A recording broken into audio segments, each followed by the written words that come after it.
Hello again, everyone. Starting a new project today. This is a Motorola 9L1, which is an 8-inch electrostatic picture tube set. Had this a few months now, and I made some video when I first got the set. Poorly packed.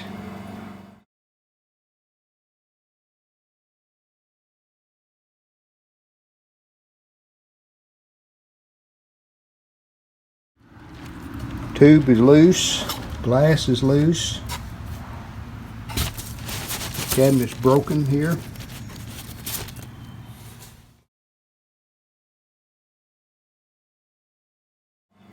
Luckily all the knobs are still there. Knobs appear to be in good shape. Yeah, just a little cleaning. The case is really not that bad. This may need some new grill cloth. Don't know. Might be able to clean it. We'll see. Motorola emblem's still there. The bezel can be hopefully polished up. It's very discolored there on top, so I probably can't do much about that, but we'll polish it. Do the best we can. Case itself looks pretty good. Looks like some orange spray paint there. I don't know what that's about, but yeah, it's tore in places. And looking at the back of the set, AC cord is soldered in. Here's a gasket that goes around the picture tube.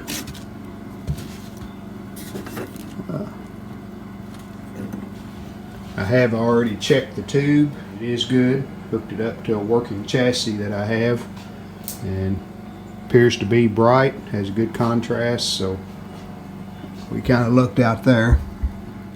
It is a TS18A chassis. Case not too bad. Yeah, it's got some dings in it. I don't know what that's about. Looks like a screw that come through the top there on the CRT mount. But not too bad. To be 70 years old, not too bad at all.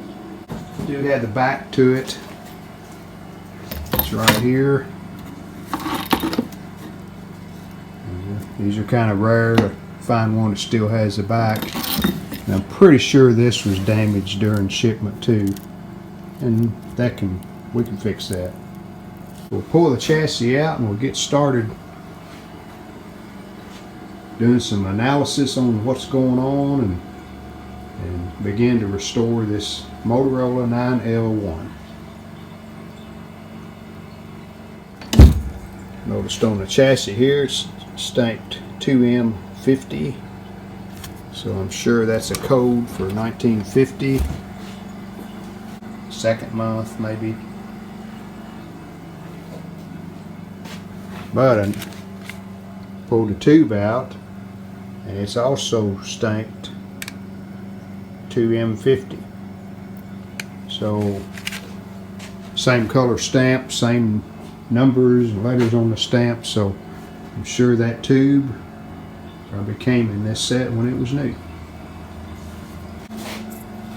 And here's a closer look at the chassis.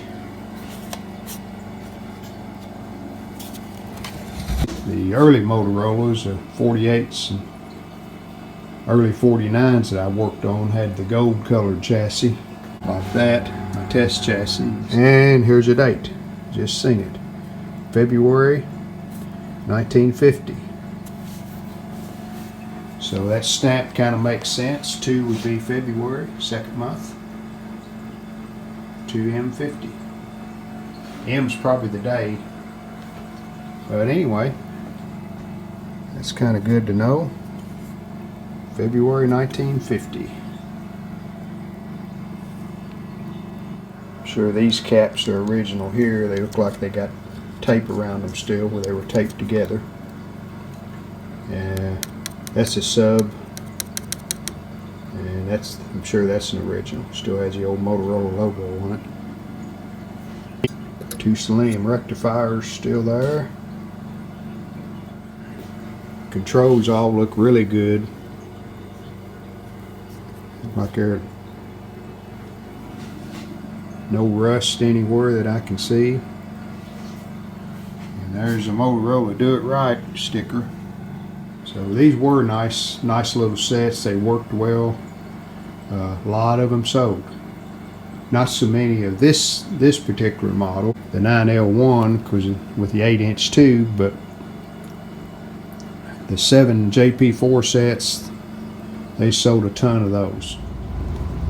Here's a Wallace TeleAids book that I have on the Motorola's, and this is a TS18A, and it says it right there. So here's a schematic for the set. I also have a Sam's in case I need it for a parts identification, because Wallace are just schematics, that's all they are. But that should really help out when I'm starting my troubleshooting. And the first thing we'll do is check all of the tubes. Very seldom I find a tube that's bad, but never hurts to check just to be sure. Well, after checking the tubes, they all checked okay, and it did clean the tubes while I had them out, cleaned the top of the chassis a little bit. This cord has seen better days. You can see it's all broken, so we'll throw that away.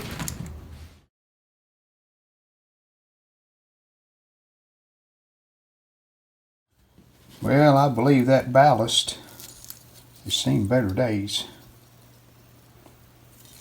but I will keep it just to use the plug to make a new one. Here's a ballast that I made. This is not, I didn't worry about the size of the caps on this one or anything. Just one I use in my test chassis, so I'll use it in this chassis when I'm doing troubleshooting. And then when I get everything working okay, then I'll make a new ballast for this chassis.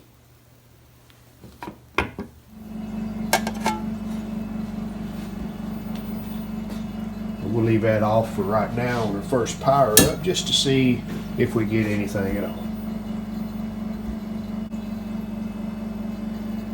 Alright, we got the syn coil on about 95 volts. And hey, looks like we have a little raster. Yes, we do. Well, that's kind of surprising. That's a good thing.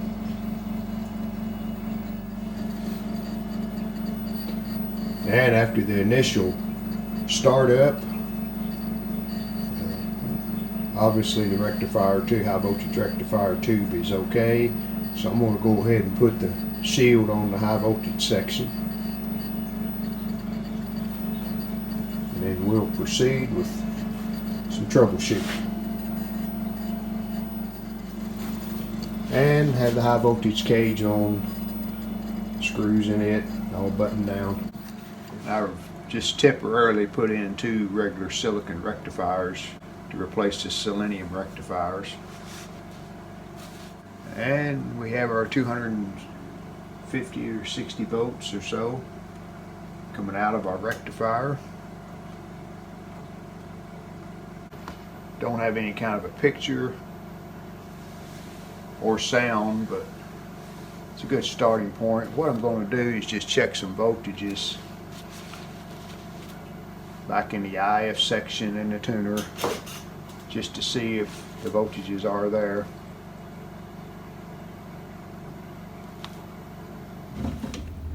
In checking the voltages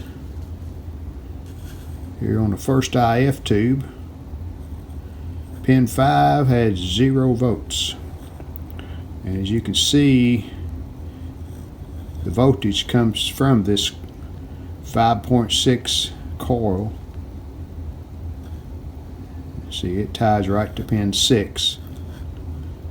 And I have voltage on pin 6. I have about 105 volts, which is close to normal with a variac turned down. So this coil is open. Look at the end of it there. It's all green, and the second IF has the same setup. Got another 5.6 coil going between pin 5 and pin 6. And it's right here. And when I checked it, it's open too. So, I'm going to need a couple of coils there for sure. And luckily I have this parts chassis. And here's my 2 coils right there. They look like they are, I guess they're earlier versions of the coils, I'm not sure, but I have checked both of them and they are good. So I'll be changing those 2 coils and we'll see if we see any difference. Well, that improved the IF section. It's working now. Have sound.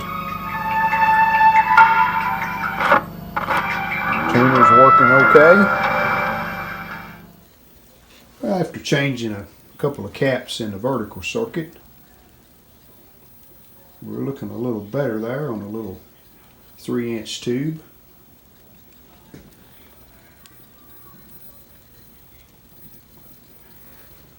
I haven't replaced the paper caps as of yet.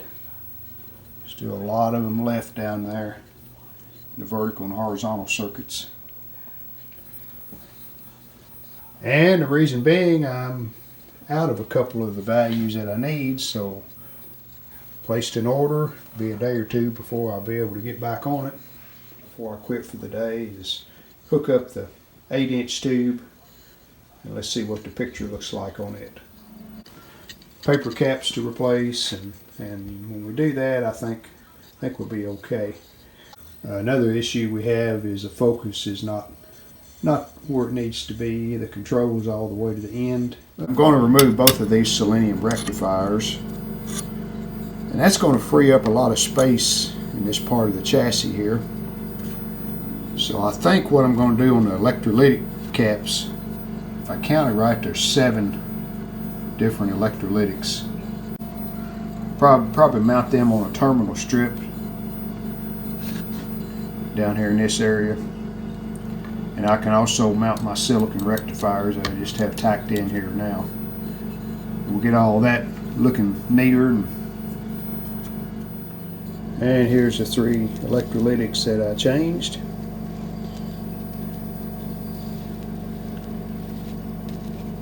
C1's the coupler, and then C2 and C3 are filter caps for the B+.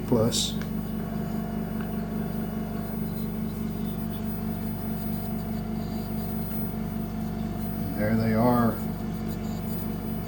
on the terminal strips. And from the top, everything still looks original with the 3 original filter caps. Time to start changing the paper caps, and I just want to kind of explain how I do it. Have my layouts here with the position of each capacitor, where it's at, just for reference, where I know which one I'm changing. And as I change each cap, I'll take the highlighter, mark the cap that's been changed. That's just for future reference, so I'll know which ones have been changed. And another thing I do, I change them one at a time. And what I mean by that is I check the set, confirm it's working. I change one cap, then I'll check it again just to make sure that we're still working. That way, if you make a mistake, and I've made mistakes before, put a cap in the wrong position, then you've got time to go back and correct your mistake before you change several caps, and then you're chasing around trying to find which one you changed that you did wrong. Hey, that's going to do it for part 1 of the Motorola Restore. We'll be back in part 2 when we finish the chassis workup and tackle the cabinet, and then get the set put together. Thanks for watching. We hope you've enjoyed this video. If you did, hit the like button, and we'd love it if you would subscribe to our channel. Thanks.